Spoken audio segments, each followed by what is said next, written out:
Griffin Music Padang Hey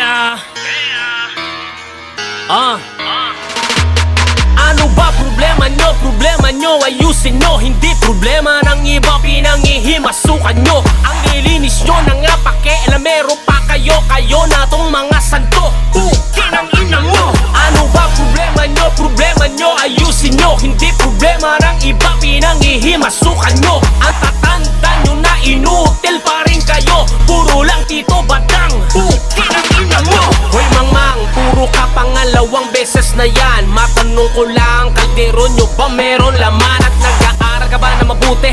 O aking kapatid, baka sagot mo sa test mo, I don't know what the fuck you did. At mabuti ka ba na bumibili na gamot nila? Baka hindi naman kasi magaling kang kupal ka. Tapos puro games ka lang at Mobile Legend ang alam. Kapag may bagong skandal, unang nangihingi pa yan. Fuck your shit ka, screenshot sa picture, sabay post pa. Nag-enjoy ka na nga pero sila'y binabastos pa. Ngayon sabihin mo sa'kin kung sino ang garapal. Pinag-aaral ka naman pero asal mo animal. Ganyan ka ba pinalaki ng nanay mo? Parang rebelde kung nag-iinasok ka pre. Halatang tamay ka lang sa kalye pero wala akong pake-pake. Alamero ka kasi pake. Hanap pake-pake, tignan nilalaki. Ano ba problema nyo? Problema nyo, ayusin nyo. Hindi problema ng iba, pinangihimasukan nyo. Ang nilinis nyo na nga pake-alamero pa kayo. Kayo na tong mga santo, kinang ina mo. Ano ba problema nyo? Problema nyo, ayusin nyo. Hindi problema ng iba, pinangihimasukan nyo.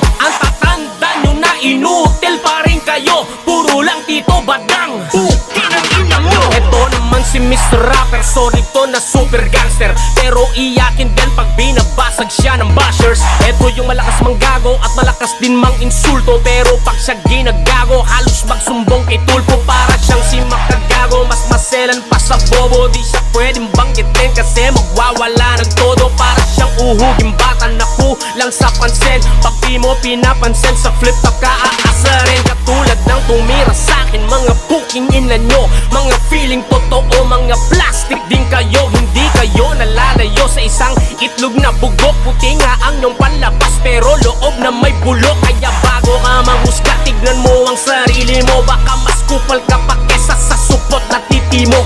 Itaga mo sa bato, sige husgahan mo lang ako. Pagkatapos manghusga, Diyos naman ang huhusga sa'yo. Ano ba problema nyo? Problema nyo, ayusin nyo. Hindi problema ng iba, pinangihimasukan nyo. Ang nilinis nyo na nga pake-alamero pa kayo. Kayo na tong mga santo, kinang ina mo. Ano ba problema nyo? Problema nyo, ayusin nyo. Hindi problema ng iba, pinangihimasukan nyo. Ang tatanda nyo na inutil pa rin kayo. Puro lang Tito Badang, kinang ina mo.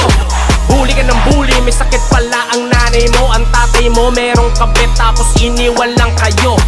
Huli ka ng bully, baon pala kayo sa utang. Tapos yung kapatid ko naman iniwan ng maanakan.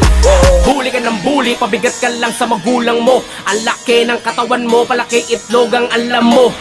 Bully ka ng bully, akala mo mga perpekto. Kung manlait ng tao, akala mo mga santo.